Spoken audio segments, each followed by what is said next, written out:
in our Shame in Medicine and Literature seminar series, which is presented by the Shame in Medicine Project and hosted by the Centre for the Cultures and Environments of Health. And today we're delighted to welcome Penelope Lusk, and Penelope is a PhD candidate at the University of Pennsylvania, and this year, the 2024, she's the Queen Elizabeth Scholar at St Hugh's College in Oxford.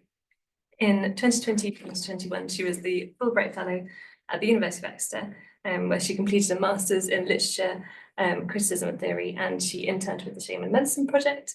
Penelope's dissertation is exploring the experiences of identity and body shame in health-related education in the USA, and her presentation today will be followed with ample time for discussion, so looking forward to that. Thank you very much, Penelope. Hi, everyone. I'm assuming that people can hear me. Just should feel confident. Yes.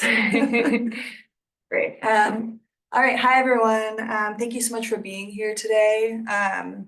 I'm really pleased to be presenting this project on training through shame. I've had the pleasure of spending a year here at Exeter in the past, and this work actually comes from that time. So I'm looking forward for this chance to talk about shame and medicine in medical education with all of you. And I look forward to feedback and discussion.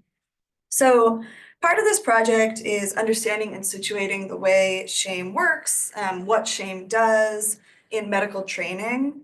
And the article here for the special issue theorizes the relationship between narrative time and shame in medical training in the United States and the United Kingdom. So I think about both time and shame as these culturally, situationally specific and embodied experiences. And in thinking about the relationship between the two, I'm aiming to attend to some of the material realities of feeling time and shame together or apart in medicine and in the training context. So drawing from feminist and phenomenological analyses of chronicity and shame, I'll parse time and shame through narrative theory through using medical memoirs. Here, narrative works as both sort of a normative force in the Anglo-American institution of medical education and also presents a potential zone for reparative or reformative efforts. The project thinks about how these narratological factors impact individuals' ability and desire to stay in medicine, shame that's associated with sort of breaking the norms or stepping out of a central training narrative, and how that narrative can more saliently hold space for expansive medical student experiences. So I'll argue for a linear and future-oriented temporal model of medical training and how that intersects with a chronic sense of shame and anticipated shame, and use individual narratives to show how agency and possibility of moving towards practice in different ways can possibly lead to less harmful forms of shame. Okay. So what I'll do, that was the overview, and I'll start by introducing some theories of shame and chronicity, and moving deeper into what it means to be in a chronic state of shame. Then I'll consider the sort of narrative of time as this kind of freestanding idea in medical training, again, focusing on ideas of linearity and futurity. And I'll illustrate this with examples from physician memoirs, and then use the second half of the presentation to look at two central cases of memoirs that push against the sort of dominant paradigm of shame time in training. The first using Abraham Verghese memoirs, and the second using Rachel Clark's, and then we'll conclude and should have lots of time for questions. So just quickly on shame in medicine and why shame and medical education specifically. So there's been growing work showing from empirical data sort of the impacts of shame in medical training, lots of this from Dr. Will Bynum. And his data show that shame can be really precarious and destabilizing for medical trainees, leading to patterns of negative self-evaluation and distress. And this part of how shame can function alongside ways that it functions for patients is part of a sort of description of medicine having a culture of shame or larger frameworks of shame. And these experiences of trainees specifically are reflected in some medical memoirs. So sort of these training memoirs that situate individuals themselves within their longer journey of getting to medicine. Shame time. That's where we begin. Okay, so many temporal frameworks for shame identify the way that shame can be felt either in sort of a flash or as a state of being. So acute shame and chronic shame, work of Dr. Dolezal and Lyons, propose chronic and acute shame in the medical context as two sort of modes of experiencing a shame response. Acute shame can be an isolated, a distinct moment of shame, whereas chronic shame can be a persistent experience characterized by social pain, self-consciousness, structured by the circumstances in which one lives and which is highly correlated with stigma against marginalized groups. Acute and chronic shame, though, can interact. Someone experiencing chronic shame might have moments of acute shame. Acute shame can build into chronic shame.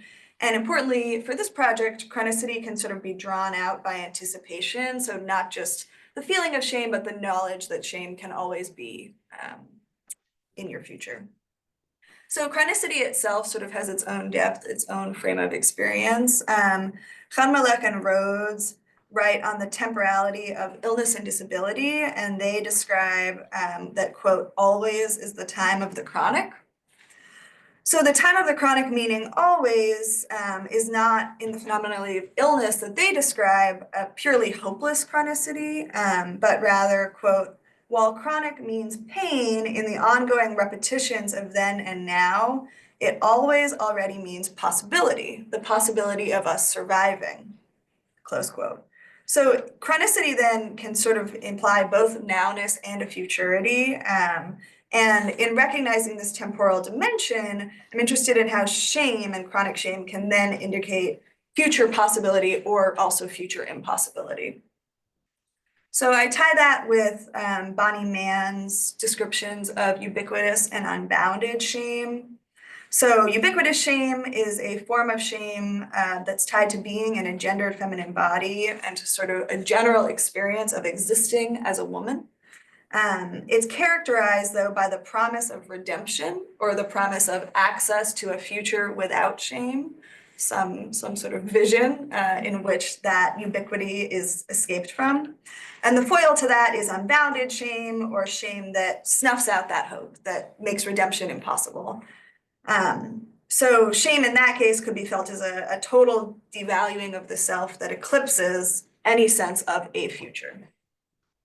So medical student narratives are often structured towards a very clear future possibility, the possibility of becoming a doctor. At the same time, the specter of shame and the possibility of failure or making kind of an irreparable mistake really lurks. So these ideas of redemption sort of bring out something sticky, which are the challenging conditions of medical training that can make shame chronic, especially for folks in different bodies or of different identities.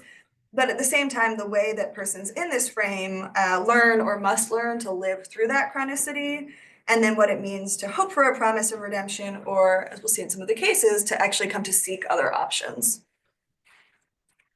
So to illustrate and think about some of the narratives of training, shame and fear relate to this temporal urge in medical school to move forward and to literally be somebody else, to be somebody who has knowledge, experience, and power in the clinical setting, otherwise known as the fully fledged clinician. So the American physician writer Danielle Ofri describes in her memoirs that, quote, medical students are particularly prone to this overwhelming experience of shame. Being naive and inadequately skilled when all those around you are busy saving lives is potently shameful and unique to the field of medicine. No, it's not. Thank you.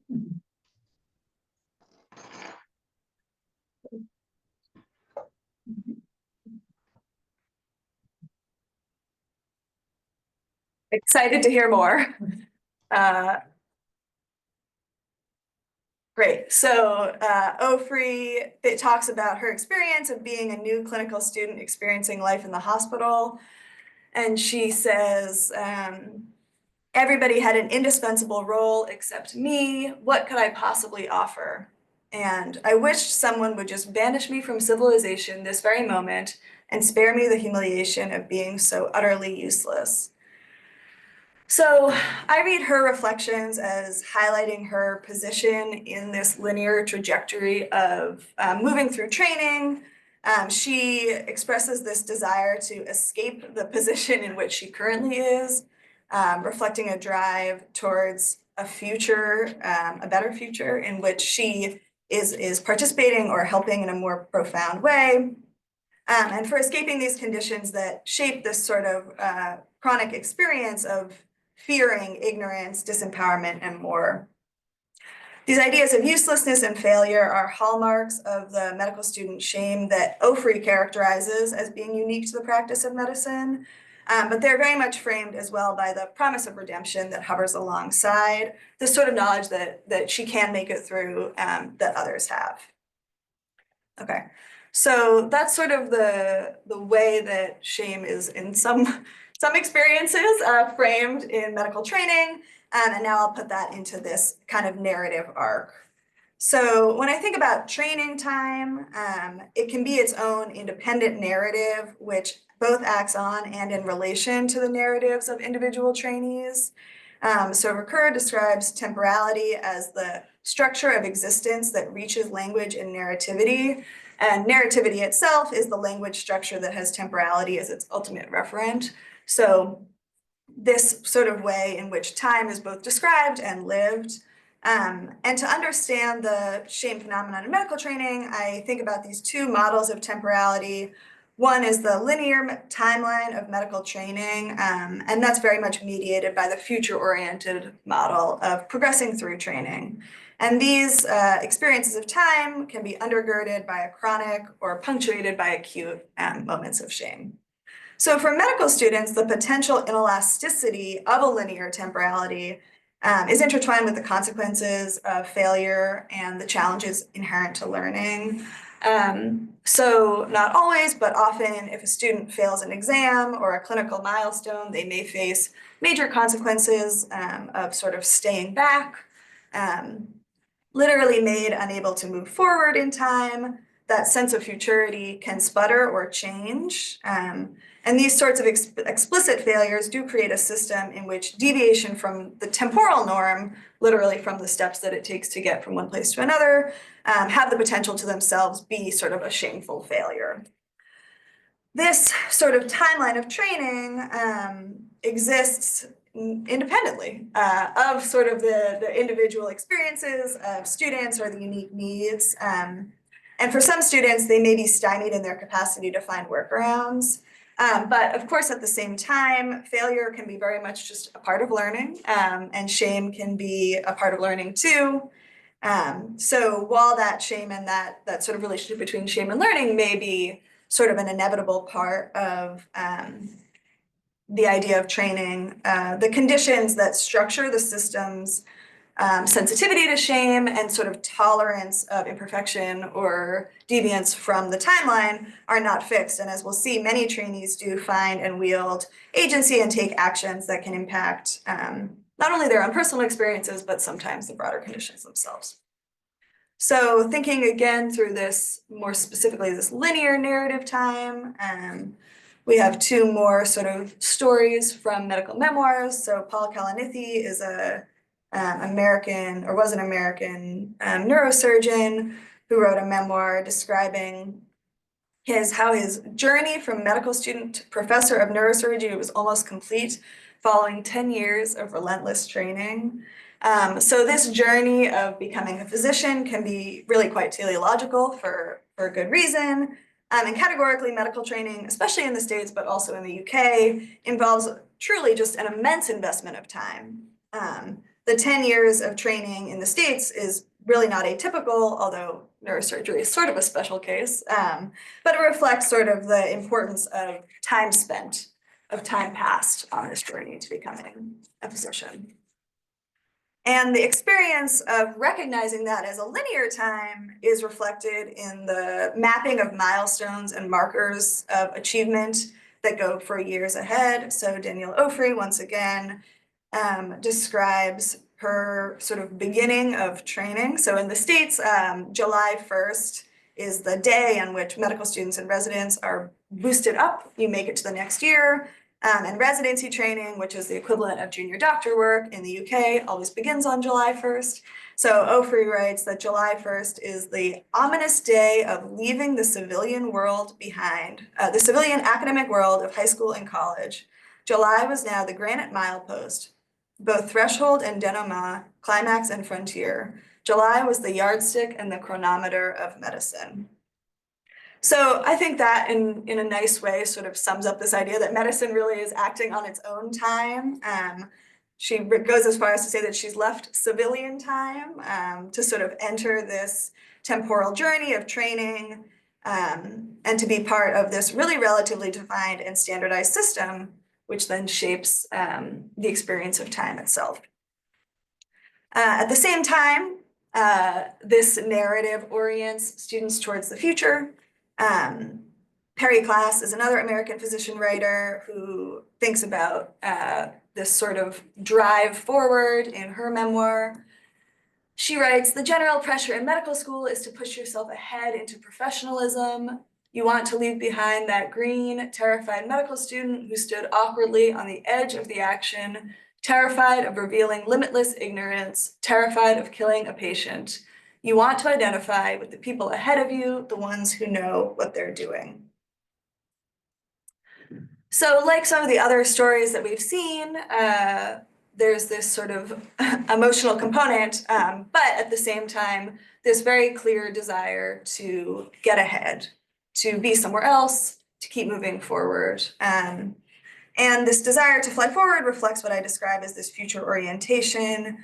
And I think about this in part through Eugene Minkowski's depiction of lived time, including the Elan Vital, which he derives from the philosophy of Bergson. So Minkowski describes the temporal experience of lived time as a sort of oneness of time, synchronicity of moving through and with time. And the vital life force is that which powers one through time, the sense of moving forward, looking to the next goal.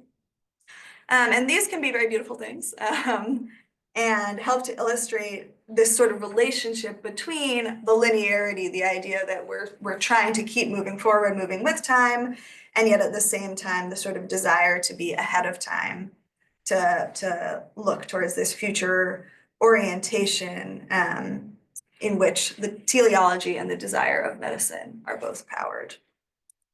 Okay, so just to assess for a moment, so far I've talked through this temporality of shame and training and focused on concepts of chronicity to indicate how time in this sense is tying individuals both to the present and to the future, a sense of their possibility, but also the sort of fear and shame indicated by not meeting that possibility, potentially being held back from it, which interplays with the sort of narrative view of time in which you want to keep moving forward, keep getting ahead, and that potential of failure then is the promise of shame, but also the promise of redemption.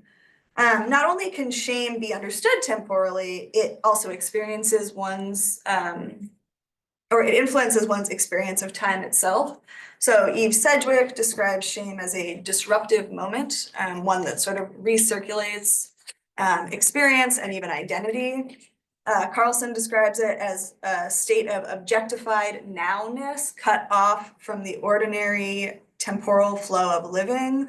So thinking again to Minkowski, what shame can do then would be to disrupt that flow of being in time, holding a person in the moment, even as they may want to get out of this moment. So sort of continually replaying this tension between knowledge of the narrative of the linearity of time, the desire to move forward, and yet also being held in the present.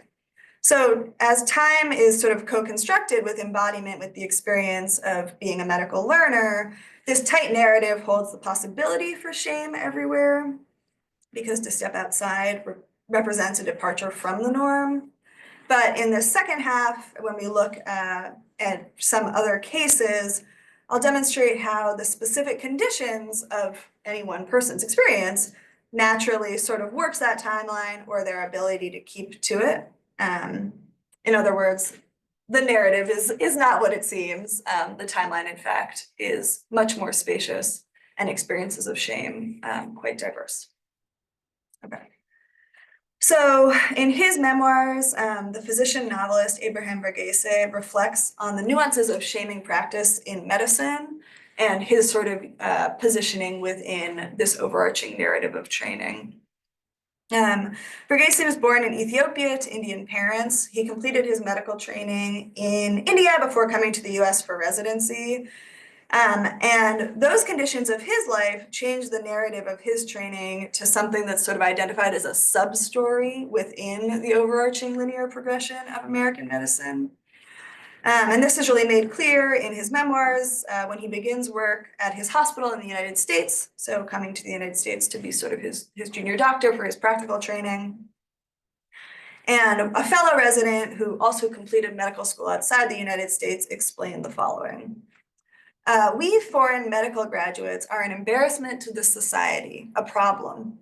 We are like the Mexican migrant worker problem or the Colombian cocaine export problem. Alas, we problems wouldn't exist if the United States economy didn't depend on us, if there wasn't a great need for the commodity we provide and which they are willing to pay for.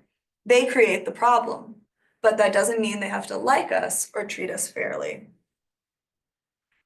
So as a trainee, Verghese recognizes and is in fact told that he's situated in the structure of US medicine such that his position is identified as embarrassing, perhaps close to being shameworthy in the eyes of others.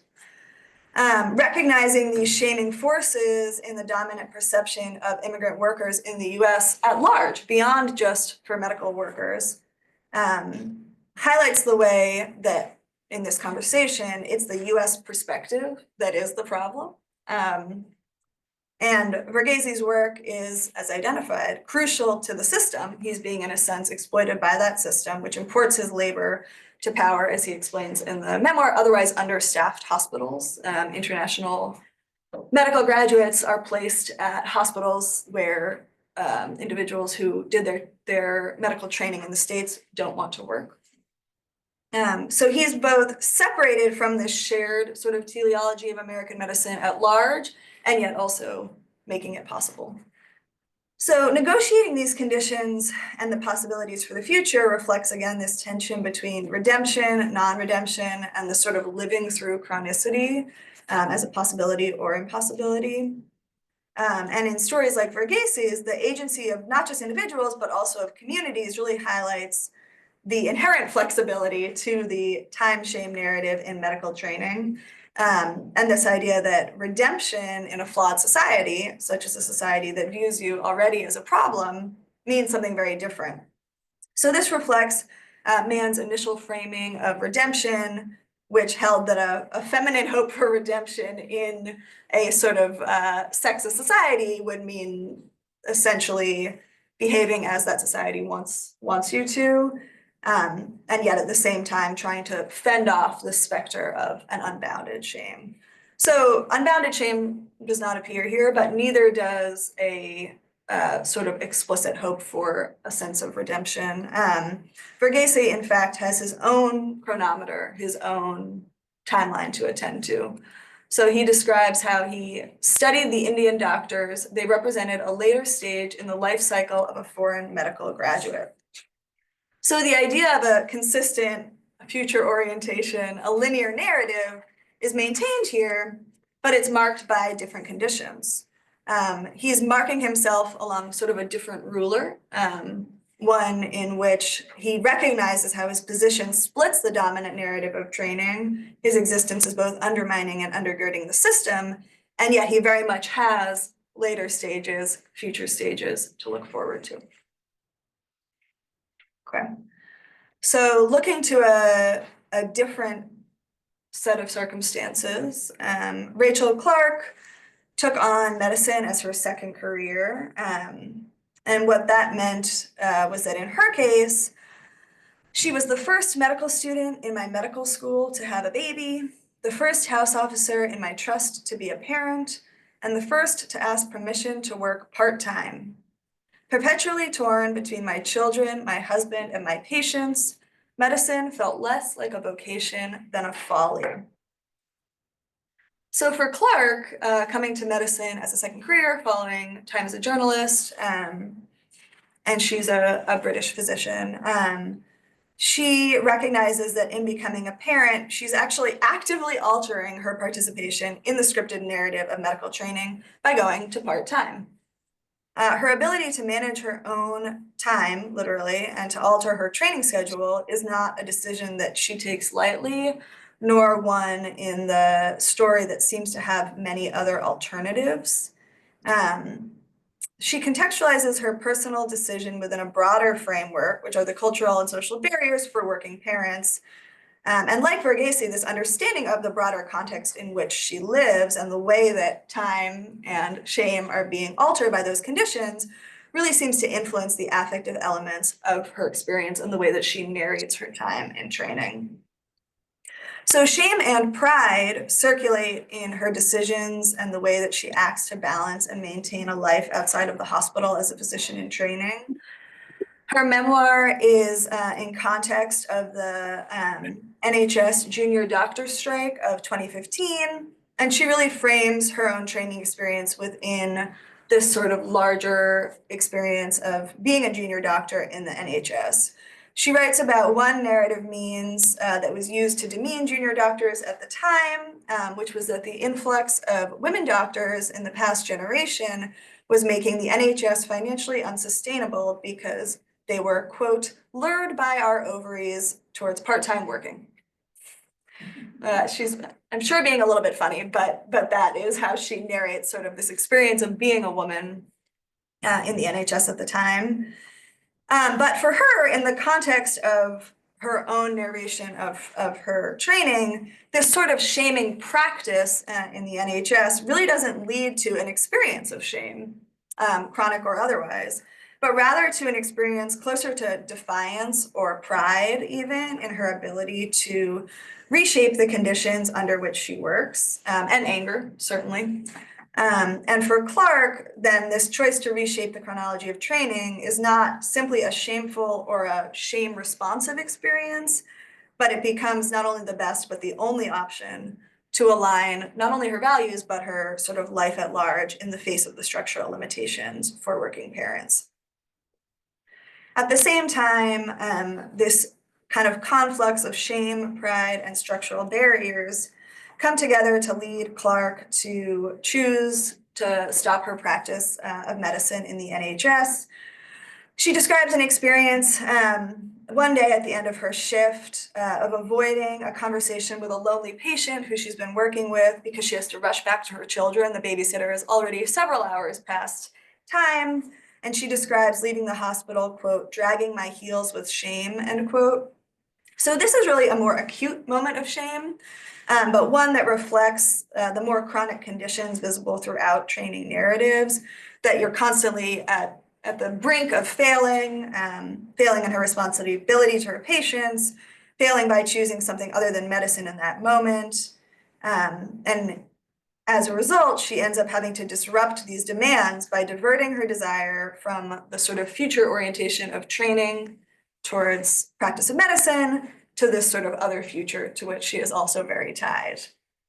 So her story of this gender role-based shame also more clearly indicates man's conceptions of gender-based shame as a ubiquitous and potentially unbounded experience. But like in Verghese's narrative, she's actually not ultimately orienting herself towards a sort of idea of redemption under her given circumstances. She reflects that when she initially began her work as a junior doctor, she, quote, brimmed with pride, not merely of being a doctor, but even better, an NHS doctor. Now it seemed the dehumanizing system in which I worked had finally soured the love I felt for medicine. I knew that when my contract ended this summer, I could not continue being an NHS doctor. So her sense of herself in training has been marked, in fact, by this pride of working a physician, serving her patients, being part of the NHS. And when she felt that she could not deliver that level of care in response to the conflicting needs of her own life, she describes this explicit shame and ties it to this erosion of her motivation. But in through situating her shame time narrative in this larger collective action of the junior doctors' strike, she really explores challenges to both the conditions of her experience and the broader conditions of medical training. And sort of aside from demanding or seeking redemption for herself, what she does is she creates other possibilities. Now she works as a palliative care physician and continues to write and participate in medical activism. So this acute moment of shame at the doorway of her hospital is the catalyst for her changing her temporal commitments to the profession, on top of the ongoing challenges she's faced as a woman and trainee.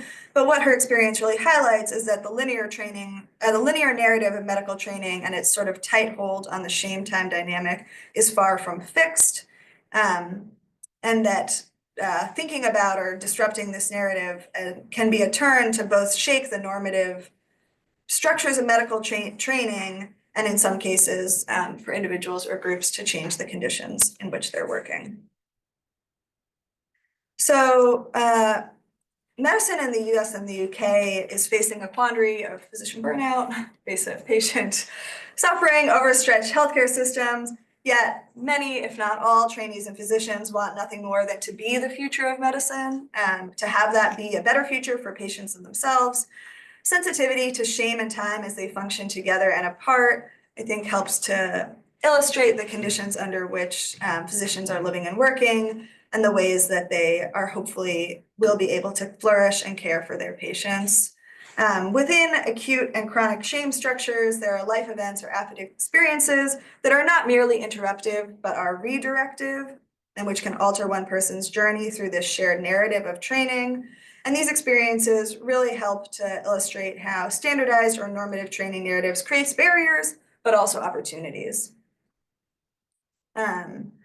So to conclude with some of the questions and takeaways that I'm thinking about from these narratives and these stories, there's this ongoing question when thinking about some of these more chronic structures of shame about whether redemption is the goal or whether it's not, looking for some other form of possibility. Verghese and Clark's stories show how agency is really possible, especially in recognition of overlapping narrative structures. So when the medical training narrative structure is also held alongside broader and shared or different narratives, and then within that, individual and group agency come into play. So what I like to think these cases show is that the narrative is, of course, not always so simple. And that in rewriting these stories from a sort of duality of what is irredeemable or redeemable, we instead come to something closer to sort of making it work, finding options. And so attending to these overlaps of shame and time is not only a narrative move, but could be an ethical one, turning the focus onto the material conditions of training, the need to allow and build support into the system for the inevitability of different experiences, and of course, even failures and the many successes in one doctor's life and in our healthcare systems at large. So thank you very much to the project.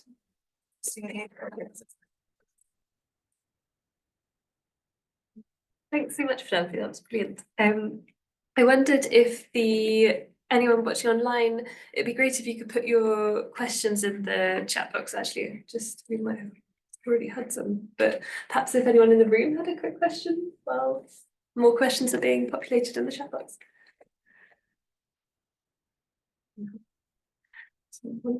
I can respond to the chat. Yeah, too. sure, great. Try a look. Yeah, I'll talk about that. Great. Yeah, so I love this question. How is being naive and inadequately skilled unique to the field of medicine? I'm a doctor who feel like this with my wife, who's a musician, or my kids who can skate. So I really like that question. And oh, thank you. So I'll say two things about it. One, of course, is that the first is that she's speaking from her own experience. Ofri is, writing her memoir, and that is how she felt. But I think the question highlights sort of two nice dimensions to that. So one is that the argument that she makes in the book and the way that she frames her experience and the way that I think about it is that the unique part is the stakes at play. So the sort of idea that in a culture that views physicians and medicine as sort of something close to a superhero, you're on a very wide spectrum between being helpful or good at your work at all and being actively harmful. And so I think when she is sort of working through that experience, she's calling it unique in that she views the stakes as so dramatic that her inability to help or the potential that she has to hurt is sort of uniquely profound. But I actually love the, the sort of push against that, because I think part of what can sort of continue to uphold that culture is an assumption that that is totally unique to medicine and that there are no other fields in which failure is painful and in which the stakes can feel very high. So I don't know if that fully answers the question, but that is what I was thinking about and what came up for me.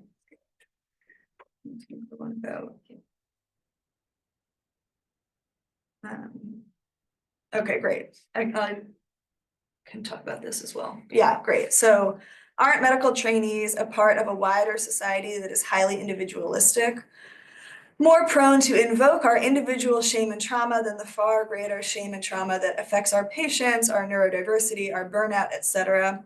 Is physician suffering, real though it is, eclipsing patient suffering?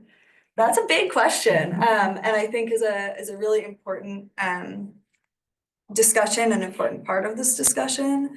I think there's a few different parts in here. So there's this sort of issue of individualism, and I think part of what I liked in some of the narratives that I was working with for this project were that the sort of moments that most had to do with possibility or different options were the less individualistic moments. So the moments where one individual was putting themselves within a larger frame, whether that be your ethnic group, like for Borghese, or sort of this specific experience of immigrating to the US, or whether it be junior doctors coming together to strike or to kind of protest. So I do think that there's this sort of tension between the individualism and the larger group at play.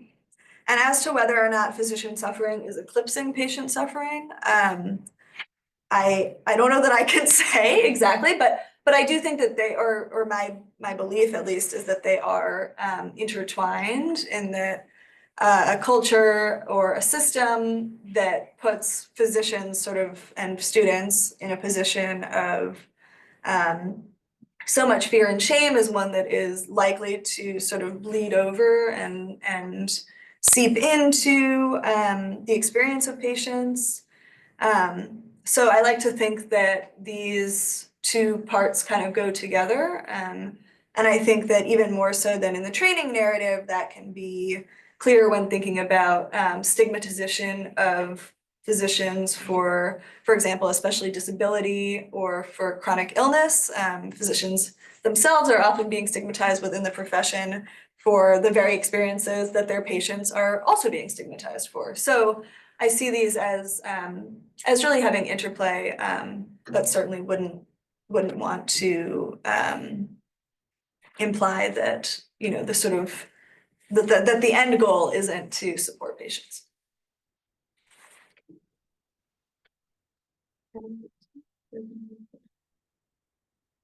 Have you come across any examples of where this is being accommodated well in medical education? Thank you for asking. Well, I'll shout out some of Luna's work and Will Bynum's. There are certainly projects at play to think about talking about and bringing shame more into the discourse of medical education writ large. But one thing I've been thinking about more in terms of the specifics of this project, so thinking about the narrative, is maybe not an accommodation, but a sort of interesting twist that may be coming on, which is that in the States, as medicine is continually being, it's a business, and as people continue to kind of find ways to make it work in the system, more and more individuals, especially at sort of competitive medical schools, are taking a year off from training. I don't know how common that is here, actually. But it's relatively more common in the US now to take a year off of medical school, either to do medical research or to get a secondary degree, like an MBA or an MPH. And so I'm quite interested in that as a sort of foil in which students are being invited and at times really encouraged to take a whole year off, which in the context of some of these narratives I've presented so far, typically you'd only take a whole year off if you failed enough exams that you couldn't take a semester off or more. And so I think that becomes an interesting question of when sort of accommodating change in timeline becomes its own sort of end goal, to say that then to have an extended timeline is actually sort of a benefit or an important part of your CV. So I think that is nice and that it shows more and more flexibility, but also sort of presents this potential challenge in which some shifts to the timeline are sort of become like a high status experience and others continue to be stigmatized. The chat's just carrying on. This keeps going great. May I ask a question? Sorry, off the back of that. Hi, thank you so much. Sorry, I was on the train for half of that, but it was awesome. It was so fascinating. So I'm Kat. I'm based here at King's, and I'm in charge of the medical humanities on the med school, on the medical degree. You know that. But what I just found was so I'm doing a lot of theatre-based stuff around failure with the students and kind of getting them to, and how just shame, just sort of like, and the moment to talk about failure means to talk about shame. And then it's like, but actually I can't acknowledge shame because then, and it's just that, and I thought what you did so beautifully was just really unpack and how actually the more we can turn to these literary accounts in terms of going, but they are engaging, and that allows our students to maybe just unlock a little bit more and just to go. And one of the things we're looking at a lot is the idea of good enough and being a good enough doctor. We're playing with that in terms of Winnicott's idea of a good enough mother, but he must, gender. But feminism has brought other forms of parenting. But it's just, and how, and one and I are writing a little paper about that. But there's something really interesting about going, I don't have to be brilliant at everything and actually being allowed to play with that. So, but thank you. I really enjoyed it. Oh, thank you. Yeah, I appreciate you sharing that. Because I think that really is kind of at the heart of this tension that you're always driving forward. I mean, and that is how you get here, right? And how you continue through is certainly working hard, and that's a beautiful thing. But yeah, I love that sort of framing of good enough, and I think it is similar to some of what was coming up in these narratives around, if we can't be totally redeemed, what can we make possible? And I think sounds like a really nice way to work with the students. And yet it's something very hard to do because, as you noted, it's really hard to acknowledge shame at all. That's something that comes up often. And of course, being good enough isn't always quite as exciting as being the best, right? Yeah. Thank you. Okay, I'll go back to the chat. So have you ever tried to use these memoirs and interpretations as teaching materials in medical education settings? Thank you for asking. Yeah, I think that actually connects a little bit to Kat's comment. Yeah, so I've actually given this paper to medical students and tried to bring in some of these conversations. So I think it's certainly, it can be a little meta. I don't know if this question is sort of asking very practically about curriculum and sort of how to work with them, but the short answer would be yes, I have tried. It can be a little bit meta in that it's sort of a recognition of to recognize the conditions in which you live whilst living them can be challenging. On the other hand, I think that is one of the sort of theoretical conclusions that I'm interested in drawing from these narratives, and that I would be interested in exploring more with students. Actually, is to what degree does recognizing not just the sort of overarching narrative, but the interlocking narratives at play help make sense of the sort of deep affective parts that can come up, and not just help make sense, but then again sort of help individuals find different avenues that they find fit with what they need. So yeah, I think it would be could continue to be great. I've enjoyed it. Okay, have physician narratives become increasingly sentimental or burnout oriented in recent years? What's the historical perspective? That is an interesting question. So far. Yeah, I'm not a historian. I've read some older things. No, I can probably, I can yes. offer an opinion. Yeah, So please. I asked the question. I wrote a paper for the British Medical Journal a few years ago about physician narratives when they write about their own illness. Yeah. Bearing in mind it was about 10 years ago, but since then it seems that there's an explosion of like sentimental burnout narratives by junior doctors, and they're super popular. They're absolutely everywhere, and they sort of whip other junior doctors up into a kind of a frenzy of, yes, God, isn't it awful? And I probably sound like a really grumpy old man who's completely out of touch to say that. So I'm a bit reflexive. I can probably get that, but there are other stories to be told. And I just wonder whether, if you did a sort of narrative analysis, you would realize that there are a certain numbers or certain types of narratives that are being told and certain types that aren't, and certain ways of talking about the experiences of medicine that you just don't hear. And I don't know, I just read The Recovering by Leslie Jameson, which was a study of alcohol narratives or alcoholic writer narratives. And it was brilliant for showing the huge diversity and cautioning against, as what Arthur Frank would say, the tendency to kind of force people into describing a particular narrative, in his case, a restitution narrative. And I suspect that the combination of disgruntled doctors, eager publishers, and a ready public has biased the field towards particular ways of speaking and writing about medicine. But I don't have any evidence.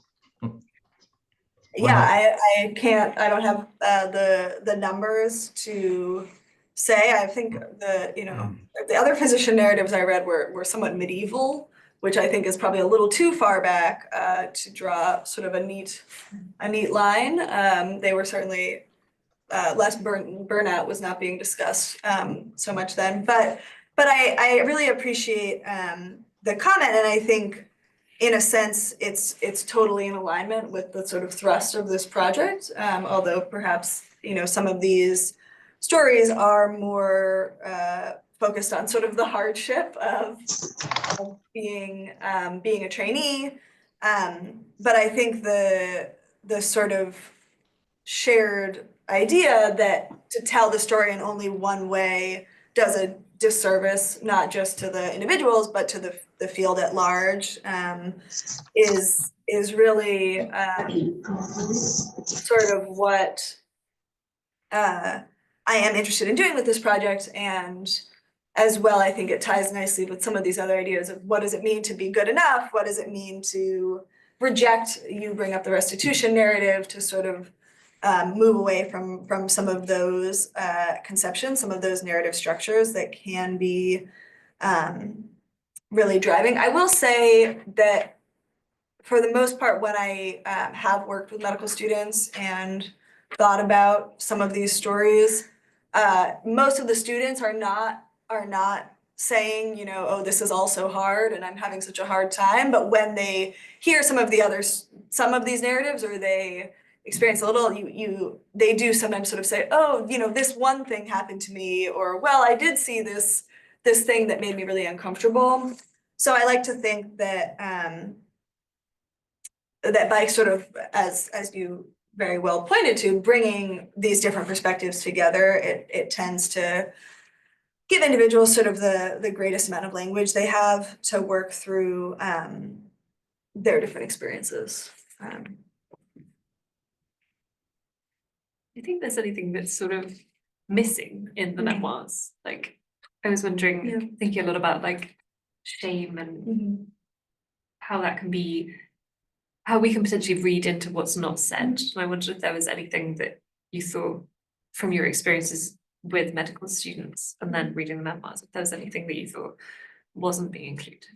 Yeah, thank you for asking. So something that has been really fascinating in reading through training memoirs, training narratives, has been that most of them don't talk about shame at all. I think a familiar tale for those who are sort of, you know, seeking it. So for example, in this presentation, Paul Kalanithi's memoir doesn't talk about shame at all, and I'm sure some have read When Breath Becomes Air. Of course, it's sort of a unique specimen because he's on a very specific temporal journey, because his memoir is written before he dies. But for example, he doesn't talk about shame at all, and nor do many of the others. I do think that, thinking a little bit about the broader conversation that we've been having, not all of the members, not all of the memoirs are putting shame into sort of a context, right? So I think Ofri is a good example of that. You know, she's really living in this sort of experience, nor are they always drawing the connections between patients' experiences, their own experiences.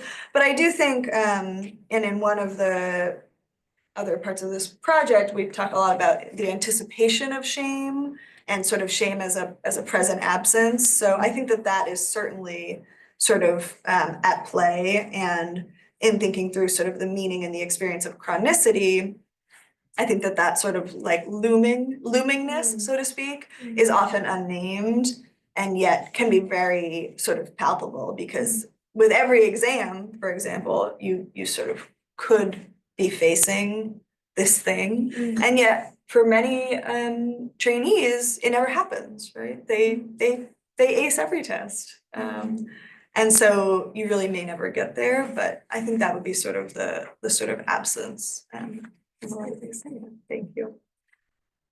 Okay, also from the chat. Have you ever come across people valuing shame? I remember once talking to a physician who described shame as a gift, had being made to eat some clinical notes one time. He got something wrong, had made him a better doctor. It was really striking. That is a new one to me, I have to say. That's like abusive. I've never heard of eat paper. being made to eat paper. Fascinating. But but yes, eating no, I've never met anyone who had to eat paper. Thank you for sharing that story. That will stay with me. But absolutely, I come across people valuing shame all the time, and I actually think that there's lots of good reasons for that. I think probably the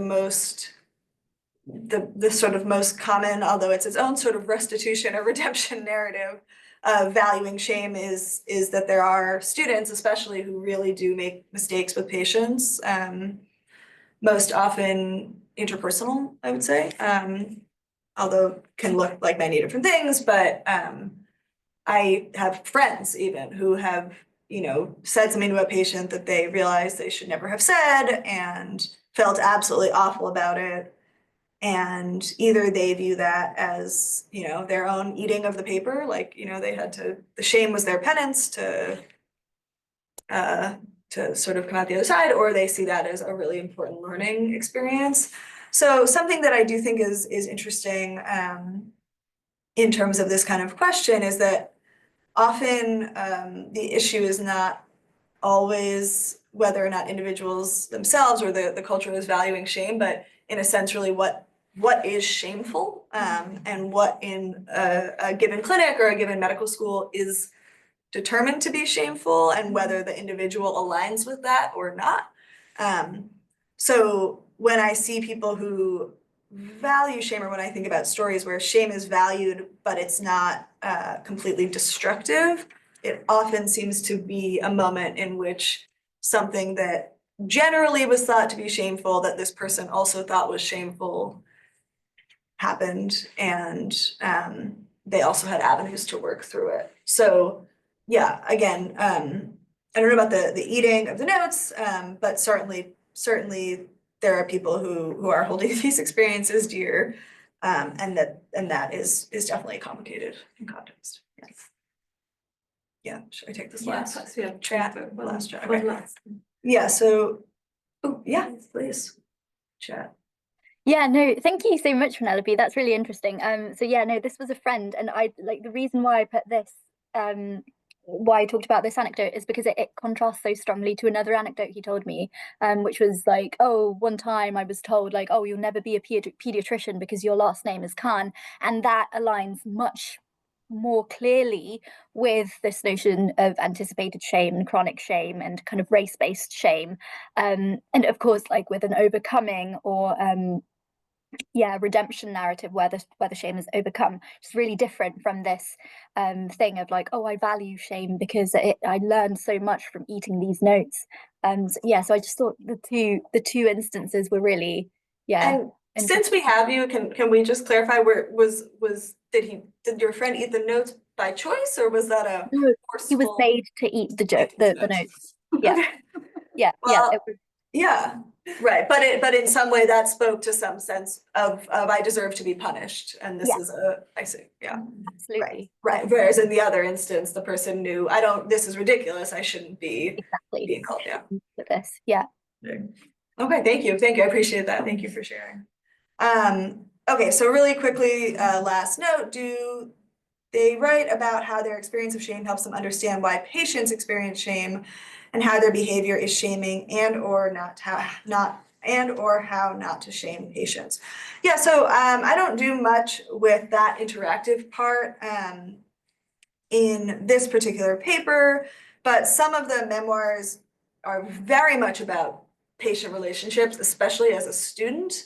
And there's often this really interesting, thank you, Kat, relationship that happens where, if students are kind of experiencing themselves as sort of lower on the totem pole, so to speak, they find different relationships with patients. I think Clark's is one example of like the sort of knowing that in her view, she's kind of doing this patient wrong, and yet sort of feeling like she really has no other options other than to leave.